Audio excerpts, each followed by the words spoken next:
তাওহীদের দাওয়াত, রিসালাতের দাওয়াত, আখিরাতের দাওয়াত। কিন্তু প্রথম দাওয়াত মক্কাতুল মুকাররমার কাফের মুশরিকগুলো তারা স্বীকার করলো যে এই সৃষ্টি জগতের মালিক একজন, এটা সত্য।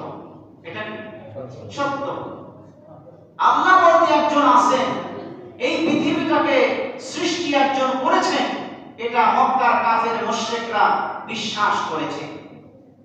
আবু জাহেল, উতবা, সাইবা, মুগীরা এই সমস্ত ব্যক্তিগুলো তারা স্রষ্টা বলে একজনকে স্বীকার করে নিয়েছে যে না, এই দুনিয়াটা কোনো কন্ট্রোলহীন অবস্থায়, কন্ট্রোললেস অবস্থায় চলতে পারে না, একজন কন্ট্রোলার আছেন। ঠিক কিনা বলেন? তারা বিশ্বাস করেছে। কিন্তু যখন রিসালাতের দাওয়াত দিয়েছেন, যখন তারা আখিরাতের, আল্লাহর হাবিব যখন আখিরাতের দাওয়াত দিয়েছেন, তখনই সেই আলামিন উপাধি আর আলামিন উপাধি নাই, এখন তার সাথে শত্রুতা পোষণ শুরু হয়ে গেল। ঠিক কিনা? যে মক্কার মুশরিকগুলো মুহাম্মদ ইবনে আব্দুল্লাহর কাছে অর্থ বর্ষিত রাখত, মক্কাতুল মুকাররমার মধ্যে যদি একজন বিশ্বস্ত মানুষ পাওয়া যায়, তিনি অন্য কেউ না, তিনি হচ্ছেন মুহাম্মদ ইবনে আব্দুল্লাহ। ঠিক কিনা বলেন? তার কাছে অর্থ বর্ষিত রাখা হতো। মক্কার মানুষেরা যখন বলতে লাগলো মুহাম্মদ ইবনে আব্দুল্লাহ হচ্ছে আল আমিন, তিনি বিশ্বস্ত, তিনি আমানতদার, তিনি হেফাজতকারী। ঠিক কিনা বলেন? যখন তার কাছে অর্থ বর্ষিত রাখা হলো, ঠিকভাবে তিনি তাদের গচ্ছিত অর্থগুলো সব সময় ফিরিয়ে দিতেন। যখন দিনের দাওয়াত হিসেবে রাসূল পাক সাল্লাল্লাহু আলাইহি সাল্লাম বললেন, আনা মুহাম্মাদুর রাসূলুল্লাহ সাল্লাল্লাহু আলাইহি ওয়াসাল্লাম মিনাল্লাহ, আল্লাহর পক্ষ থেকে আমি একজন সত্য পয়গম্বর হিসেবে তোমাদের কাছে প্রেরিত হয়েছি, আমি একজন নবী হিসেবে, রাসূল হিসেবে তোমাদের মাঝে প্রেরিত হয়েছি। এই দাওয়াত যখন তিনি দিতে লাগলেন, তখনই মক্কার মানুষেরা আল্লাহর হাবিবকে অস্বীকার এবং শত্রুতা পোষণ করতে শুরু করলো। ঠিক কিনা? যখন তাদেরকে দাওয়াত দেওয়া হলো, এই পৃথিবীতে আমরা এখন আছি, এক সময় আমরা দুনিয়া থেকে বিদায় নিয়ে চলে যাব, আমরা কবরের মধ্যে চলে যাব, কবর থেকে আল্লাহ রাব্বুল আলামিন আবার উত্তোলন করবে, আমাদেরকে সৃষ্টি করবে, আবার আমরা হাসরের ময়দানে সবাই উপস্থিত হব। সেখানে আল্লাহ সুবহানাহু ওয়া তাআলার সামনে আমাদেরকে জবাব দিতে হবে, আল্লাহর সামনে আমাদেরকে দাঁড়াতে হবে। আল্লাহ তাআলা সেই ঘোষণা নবী পাকের মাধ্যমে জানিয়ে দিয়েছেন, তোমরা সেই কিয়ামতকে বিশ্বাস করো, পুনরুত্থান দিবসকে বিশ্বাস করো। এই দুনিয়াটা তোমার জন্য চিরস্থায়ী জায়গা নয়। আল্লাহ সুবহানাহু ওয়া তাআলা তোমাদেরকে একটা নির্দিষ্ট সময় পর্যন্ত এই পৃথিবীতে বাঁচার সুযোগ দিবেন, আবার সময় যখন শেষ হয়ে যাবে, তোমরা সবাই এই পৃথিবী ছেড়ে চলে যাবে অন্ধকার কবরে। সেখান থেকে আল্লাহ তাআলা তোমাদেরকে আবার সৃষ্টি করবেন, তারপরে তোমরা দলে দলে হাসরের ময়দানে ওয়ানাহশুরুল মুত্তাকিনা ইলার রহমানি ওফদা, দলে দলে হাসরের ময়দানে তোমরা উপস্থিত হতে থাকবা। এই দাওয়াত যখন দিলেন, মক্কার মানুষেরা, আবু জাহেল, উতবা, সাইবা, এই ধরনের লোক যারা রয়েছে, তারা রাসূল পাকের দাওয়াতকে অস্বীকার করলো। কিয়ামত বলতে আমরা বিশ্বাস করি না, মানুষের মৃত্যুর পরে আর কোনো জগৎ নাই। আল্লাহ তাআলা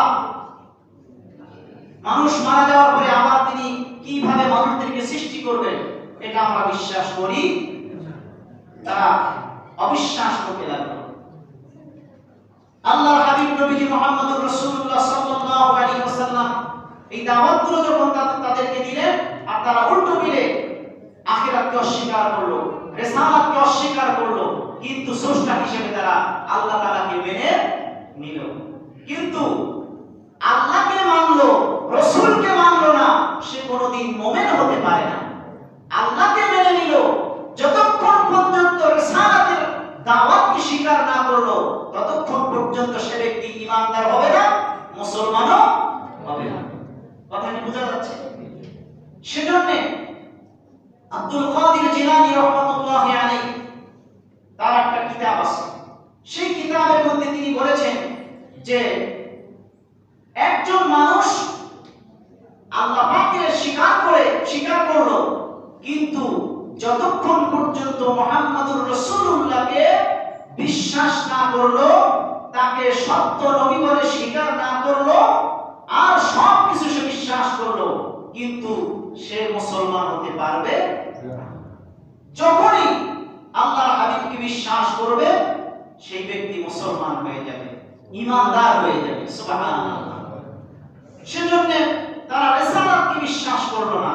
তার এই প্রেক্ষিতে আল্লাহ সুবহানাহু ওয়া তাআলা সূরা আন-নাবা নাযিল করলেন। সুবহানাল্লাহ। নাযিল করে জানাই দিয়েছেন যে কেন তোমরা বিশ্বাস করবে না, আমি আল্লাহ মহান শক্তির অধিকারী, যে স্রষ্টা অস্তিত্বহীনতার মধ্য থেকে অস্তিত্ব দান করতে পারে। আল্লাহ কেন মানুষ মারা গেলে তার হাড়-হাড্ডি থেকে কেন মানুষ সৃষ্টি করতে পারবে না? ঠিক কিনা বলেন?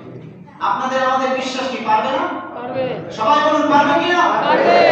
আমাদের এক সময় নমুনা ছিল না, আকৃতি ছিল না, দৈহিক কাঠামো ছিল না, তখনই আল্লাহ আমাদেরকে সৃষ্টি করতে পারলেন। আর আমরা মারা যাওয়ার পরে আমাদের তো একটা কাঠামো আল্লাহ সৃষ্টি করেছিলেন। সেই কাঠামো যখন মাটির সাথে বিলীন হয়ে যাবে, হাড়-হাড্ডি একত্রিত করে আল্লাহ সৃষ্টি করতে পারবেন কিনা? পারবে। আল্লাহ তাআলা সূরা কিয়ামার মধ্যে সেই কথাটি বলে দিয়েছেন। আল্লাহ সুবহানাহু ওয়া তাআলা বলেন, আয়াহসাবুল ইনসানু আল্লান নাজমা'a 'ইযামা। মানুষ কি ধারণা করে মানুষ যখন এই পৃথিবী ছেড়ে কবরের মধ্যে চলে যাবে, আবার যখন আল্লাহ তাআলা মানুষকে সৃষ্টি করার ইচ্ছা করবেন, তখন কি আল্লাহ সুবহানাহু ওয়া তাআলা তার হাড়-হাড্ডিকে একত্রিত করে আবার পুনরায় মানুষ বানাতে কি পারবেন না? পারবেন কিনা? অবশ্যই পারবেন। বালা কাদিরিনা আলা আন নুসাউইয়া বানানা। আল্লাহর পক্ষে সেটা সম্ভব, আল্লাহর পক্ষে সেটা সম্ভব। বালা কাদিরিনা আলা নুসাউইয়া বানানা। আল্লাহ পাক পুনরায় মানুষদেরকে সৃষ্টি করতে সক্ষম। এটা আল্লাহ পাকের একটি সিফাত। ঠিক কিনা বলেন? আল্লাহ রব্বুল আলামিন মানুষ যখন এই পৃথিবী থেকে এক সময় শেষ হয়ে যাবে, পর্যায়ক্রমে এই পৃথিবীকে আল্লাহ রব্বুল আলামিন ইসরাফিলের শিঙ্গার মাধ্যমে, তিনটা ফুৎকারের মাধ্যমে, কোন বর্ণনায় দুটো ফুৎকার, আর কোন বর্ণনায় হযরত আবু হুরায়রা বলেন তিনটি ফুৎকারের মাধ্যমে এই পৃথিবীটা ধ্বংস হয়ে যাবে। এক নম্বরে যে ফুৎকার দিবেন নাফখাতুল ফাসা, পৃথিবীটা ইসরাফিলের প্রথম শিঙ্গারের ফুৎকার কারণে দুনিয়ার সমস্ত মানুষগুলো পেরেশানির মধ্যে নিমজ্জিত হবে। ওয়াতারান নাসা সুকারা ওয়া মা হুম বিসুকারা ওয়ালাকিন্না আযাবাল্লাহি শাদীদ। তুমি মানুষদেরকে নেশাগ্রস্ত মানুষের মতো দেখতে পাবে, অস্থির হয়ে যাবে, পাগলের মতো হয়ে যাবে, গর্ভধারিণী মা তার সন্তানকে প্রসব করে দিবে, এমন পরিস্থিতি হয়ে যাবে ইসরাফিলের শিঙ্গারের ফুৎকারের কারণে। ঠিক কিনা বলেন? দ্বিতীয়বার যখন ইসরাফিল আলাইহিস সালাতু ওয়াস সালাম শিঙ্গায় ফুৎকার দিবেন, সেই শিঙ্গার ফুৎকারের নাম হলো নাফখাতুস সাইকা। দুনিয়ায় যখন দ্বিতীয় ফুৎকার দেওয়া হবে, দুনিয়ার সমস্ত কিছু, দুনিয়ার সমস্ত মাখলুকাতগুলো মৃত্যুবরণ করবে, সমস্ত প্রাণী মৃত্যুবরণ করবে, সমস্ত মানব জাতি মৃত্যুবরণ করবে, সব শেষ হয়ে যাবে। এই দুনিয়া আর কিছু থাকবে না, মাত্র চারজন ছাড়া, একজন ইসরাফিল, আরেকজন মিকাইল, আরেকজন আজরাইল, আরেকজন হচ্ছে আপনার মালাকুল মউত হযরত আজরাইল আলাইহিস সালাতু ওয়াস সালাম। চারজন ফেরেশতা, আর মাত্র আল্লাহ সুবহানাহু ওয়া তাআলা ছাড়া এই জগতের মধ্যে আর কিছু থাকবে না, সব শেষ হয়ে যাবে। আল্লাহর পক্ষ থেকে হুকুম আসবে বৃষ্টি বর্ষণ করা হোক। এই পৃথিবীতে 40 দিন পর্যন্ত বৃষ্টি বর্ষিত হতে থাকবে। কয়দিন? 40 দিন পর্যন্ত বৃষ্টি বর্ষিত হতে থাকবে। দুনিয়ার সমস্ত কিছু নিমজ্জিত হয়ে যাবে, এই জমিনটা উর্বর হয়ে যাবে। আল্লাহ সুবহানাহু ওয়া তাআলা তারপরে তৃতীয়বার ফুৎকার যখন দিতে বলবেন, ইসরাফিল তৃতীয়বার যখন ফুৎকার দিবেন, আল্লাহ সুবহানাহু এই তৃতীয় ফুৎকারের আগে চারজন ফেরেশতাও দুনিয়া থেকে বিদায় নিয়ে চলে যাবে। মাত্র ইসরাফিল আলাইহিস সালাতু ওয়াস সালামকে আল্লাহ তাআলা পুনরায় সৃষ্টি করে আবার তৃতীয় ফুৎকার দেওয়ার জন্য হুকুম দিবেন। তৃতীয় ফুৎকার যখন দিবেন, নাফখাতুল লিল বাস, পুনরায় পুনরুত্থানের জন্য আল্লাহ তাআলা তৃতীয় ফুৎকারের হুকুম দিবেন। ইসরাফিল তৃতীয়বার যখন ফুৎকার দিবে, আল্লাহ সুবহানাহু ওয়া তাআলা এই দুনিয়ার জমিনে যত মানুষ ছিল সমস্ত মানুষগুলো আবার জীবিত হয়ে হাসরের ময়দানের দিকে ছুটতে থাকবে। সুবহানাল্লাহ। সর্বপ্রথম কবর থেকে যিনি প্রথম উত্থিত হবেন তিনি হচ্ছেন মুহাম্মাদুর রাসূলুল্লাহ সাল্লাল্লাহু আলাইহি ওয়াসাল্লাম। আল্লাহর হাবিব বলেন, আমি সর্বপ্রথম কবর থেকে উঠবো, হাসরের ময়দানের দিকে আমি নবী মুহাম্মাদুর রাসূলুল্লাহ সর্বপ্রথম আগমন করব। জোরে বলুন সুবহানাল্লাহ। সেজন্য অন্য সূরার মধ্যে আল্লাহ বলেন, ইদাস সামাউ ফাতারাত ওয়া ইদাল কাওয়াকিবু তাতারাত ওয়া ইদাল বিহারু ফুজ্জিরাত। যখন এই পৃথিবীটা লয় প্রলয় হয়ে যাবে, তসবির দানার মতো করে একটা একটা করে উড়তে থাকবে, মনে হয় যেন একটা বিশাল ভূমিকম্পের মতো সৃষ্টি হয়ে গিয়েছে। মরুভূমিতে যখন ভূমিকম্প হয়, বাতাস হয়, প্রবল বাতাস, যেমন করে ধুলাগুলো উঠতে থাকে, ঠিক তদ্রূপ ভাবে যখন কিয়ামতের পূর্ব করে ইসরাফিলের শিঙ্গার যখন একটা একটা করে শেষ হতে থাকবে, শেষ ফুৎকার যখন দিবে, মানুষগুলো ধুলোবালির মতো সমস্ত সৃষ্টি জগৎগুলো লয় প্রলয় হয়ে হাসরের ময়দানে উপস্থিত হতে থাকবে। সুবহানাল্লাহ। আল্লাহর হাবিব নবীজি মুহাম্মদুর রাসূলুল্লাহ সাল্লাল্লাহু আলাইহি ওয়াসাল্লাম ইরশাদ করেছেন, হযরত আব্দুল্লাহ ইবনে আব্বাস রাদিয়াল্লাহু তাআলা আনহুমা হাদিসটি নকল করেছেন। তিনি বলেন, যখন এই পৃথিবী শেষ হয়ে যাবে, আর কোনো কিছু থাকবে না, আল্লাহ সুবহানাহু ওয়া তাআলা মানব জাতির হিসাবের জন্য, মানব জাতিকে আল্লাহ পাকের সামনে জবাব দেওয়ার জন্য আল্লাহ সুবহানাহু ওয়া তাআলা এই পৃথিবীটাকে একটি সমতল জায়গা করে দিবেন। মানুষগুলো সেখানে উপস্থিত হবে, আর সেখানে যখন সমস্ত মানুষগুলো উপস্থিত হয়ে যাবে, ইয়াউমা ইউনফাখু ইয়াউমা ইয়াকুমুর রূহু ওয়াল মালায়েকাতু সাফফা লা ইয়াতাকাল্লামুনা ইল্লা মান আযিনা লাহুর রহমান। মানুষ সেখানে দলে দলে লাইনে লাইনে কাতারে কাতারে দাঁড়িয়ে যাবে, ফেরেশতাদের কাতার থাকবে, মানুষের কাতার থাকবে, মানুষগুলো দলে দলে দাঁড়িয়ে যাবে। সেই হাসরের ময়দান যেদিন কায়েম হয়ে যাবে, ওই কঠিন মুসিবতের দিনে লা ইয়াতাকাল্লামুনা ইল্লা মান আযিনা লাহুর রহমান, একমাত্র রহমানের পারমিশন ছাড়া, রহমানের অনুমতি ছাড়া, রহমানের পারমিশন ছাড়া সেদিন কেউ কথা বলতে পারবে না। আল্লাহ পাক যাকে কথা বলার অনুমতি দান করবেন, সেই কেবলমাত্র কথা বলতে পারবে, আর অন্য কোনো ব্যক্তি কোনো কথা বলতে পারবে না। সুবহানাল্লাহ। কথা বলা যাবে? কেউ কথা বলতে পারবে না। সেদিন কথা বলার কোনো সাহস শক্তি কারো থাকবে থাকবে না। কোনো প্রধানমন্ত্রী, কোনো বিচারপতি, কোনো রাষ্ট্রপতি সেদিন কোনো কথা বলতে পারবে না।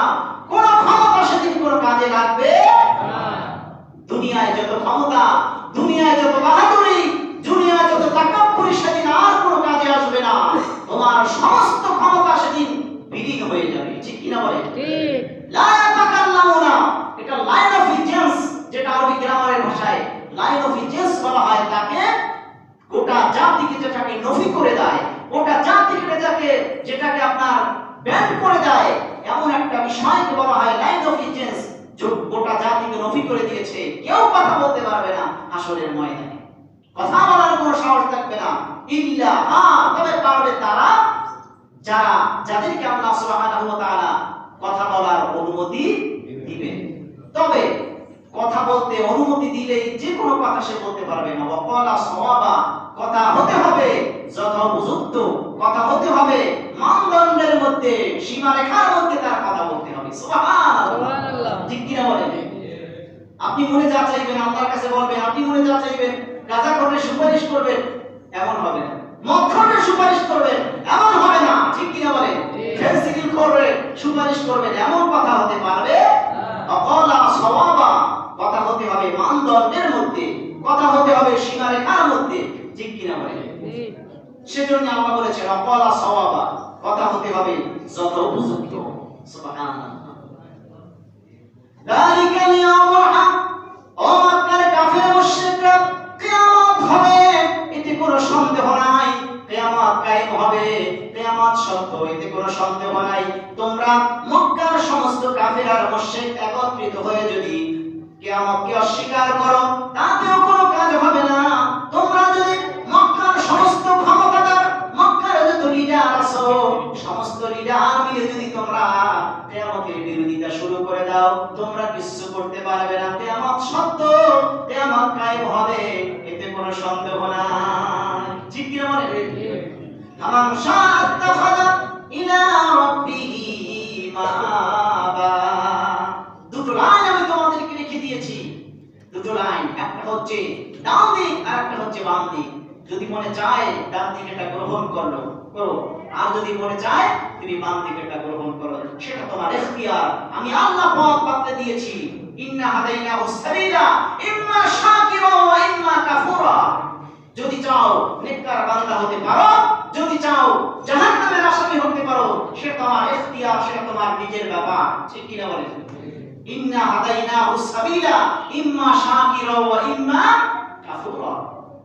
কোনটা নিবা তুমি, সেটা তোমার ব্যাপার। আমরা কোনটা নিতে চাই? ডান দিকে। আমরা কোনটা নিতে চাই? আমরা জান্নাতের পথে থাকতে চাই। ঠিক কি না বলেন? জান্নাতের পথে থাকতে চাই। যেই পথ হচ্ছে নবীদের পথ, যেই পথ হচ্ছে আল্লাহর পথ, যেই পথ হচ্ছে কোরআনের পথ, যেই পথ হচ্ছে ইসলামের পথ, সেটি হচ্ছে ডান পথ। ঠিক কি না বলেন? আজ বাম পথের লোক আছে কিনা? একটু আওয়াজ দিয়ে বলেন, আছে কিনা? আছে। বামপন্থী আছে কিনা? বামপন্থী আছে। যারা আল্লাহকে বিশ্বাস করে না, দ্বীনকে বিশ্বাস করে না, ইসলামকে বিশ্বাস করে না, কিয়ামত হাসর নাসরকে বিশ্বাস করে না, এমন বামপন্থী আছে না? আছে। কমিউনিস্ট পার্টি, ঠিক কি না বলেন? কমিউনিস্ট পার্টির নেতা বাংলাদেশের কয়েকজন লিডার, ঠিক কি না বলেন? রাশেদ খান মেনন, হাসানুল হক ইনু, তারপরে আপনার শাহরিয়ার কবিরের মতো নাস্তিক যারা আল্লাহকে বিশ্বাস করে না, কিয়ামতকে বিশ্বাস করে না, হাসর নাসরকে বিশ্বাস করে না, এমন নাস্তিকদের জন্য আল্লাহ জাহান্নামের কঠিন শাস্তি প্রস্তুত করে রেখেছেন। ঠিক কি না বলেন? ঠিক। এই সমস্ত বামপন্থী থেকে আল্লাহ সুবহানাহু ওয়া তাআলা আমাদের সকলকে হেফাজত করুক। সবাই বলে আমিন। আমরা কোন পন্থী হতে চাই? ডানপন্থী। কোন পন্থী? ডানপন্থী। ডানপন্থী হতে চাই। ডানপন্থীদের সাথে আল্লাহ আছেন, রাসূল আছেন, ইসলাম আছে, কোরআন আছে, আমরা সবাই আছি। ঠিক কি না বলেন? সেজন্য আমরা ডানপন্থী হতে চাই। আল্লাহ সুবহানাহু ওয়া তাআলা শেষ যে আয়াতে কারিমা বলে দিয়েছেন, যালিকাল ইয়াউমুল হাক্কু ফামান শাআ আত্তাখাযা ইলা রাব্বিহি মাআবা। শেষ আয়াত হচ্ছে ইন্না আনযারনাকুম আযাবান করিবা ইয়াওমা ইয়ানজুরুল মারউ মা কদ্দামাত ইয়াদা ওয়া ইয়াকুলুল কাফিরু ইয়া লাইতানি কুনতু তুরাবা। নিশ্চয়ই আমি তোমাদেরকে ভীতি প্রদর্শন করাই।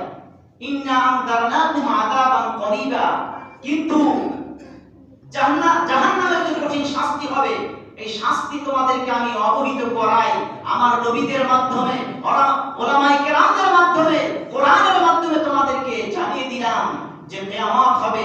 সেই কিয়ামতের ময়দানে আল্লাহর সামনে দাঁড়াতে হবে, আর একটি বিচারালয় হবে, হিসাব নিকাশ হবে। হিসাবের পরে হয় তুমি জান্নাতি না হয় তুমি জাহান্নামী। সেদিন আফসোস করে কাফের মুশরিকগুলো, মক্কার আবু জাহেল, উতবা, সাইবা, মুগীরা, আবুল বুখতারির মতো সারা দুনিয়ায় কাফের মুশরিক নাস্তিক বেঈমান আছে কিনা? আছে। তারা আফসোস করে বলবে ইয়া লাইতানি কুনতু তুরাবা। আহারে, আজকে হাসরের ময়দানে আল্লাহর সামনে দাঁড়িয়ে আমাদেরকে জবাব দিতে হবে। যদি আমরা মানুষ না হয়ে মাটি হতাম, তাহলে আল্লাহর সামনে আজকে আমাদেরকে জবাব দিতে হতো না। কথা বুঝতে পারছেন? আজকে নাস্তিক না হয়ে যদি ডানপন্থী হতাম, আল্লাহর সামনে আমরা হিসাব দিতে পারতাম। আজকে যদি আল্লাহ পাকের প্রিয় বান্দা হতে পারতাম, তাহলে আল্লাহর সামনে জবাব দিতে পারতাম। আজকে মানুষ না বানায় আল্লাহ যদি আমাদেরকে মাটি বানাই দিত, ইয়া লাইতানি কুনতু তুরাবা, হায় আমরা যদি মাটি হয়ে যাইতাম, তাহলে আল্লাহর সামনে আমাদের জবাব দেওয়া হতো না। কাফের মুশরিকগুলো, নাস্তিক আর বেঈমানগুলো এই কথা আফসোস করে বলবে, কিন্তু সেদিন কোনো কাজ হবে হবে না, কোনো কাজ হবে না। সেজন্য সময় থাকতে আজকে আমাদেরকে শুধরাতে হবে, সময় থাকতে আল্লাহ পাকের ইবাদত করে জান্নাতি বান্দা হতে হবে। যদি আমরা কবরে, হাসরে, মিজানে, পুলসিরাতের ময়দান পার হয়ে যদি আল্লাহর জান্নাতে যেতে চাই, তাহলে সমস্ত অপরাধকে পরিত্যাগ করে আল্লাহ পাকের প্রিয় বান্দা হতে হবে। ঠিক কি না বলে? আমাদেরকে ডানপন্থী হয়ে কবরে যেতে হবে, বামপন্থী হয়ে যেন আমরা কবরে না যাই। তাহলে কবরের মধ্যে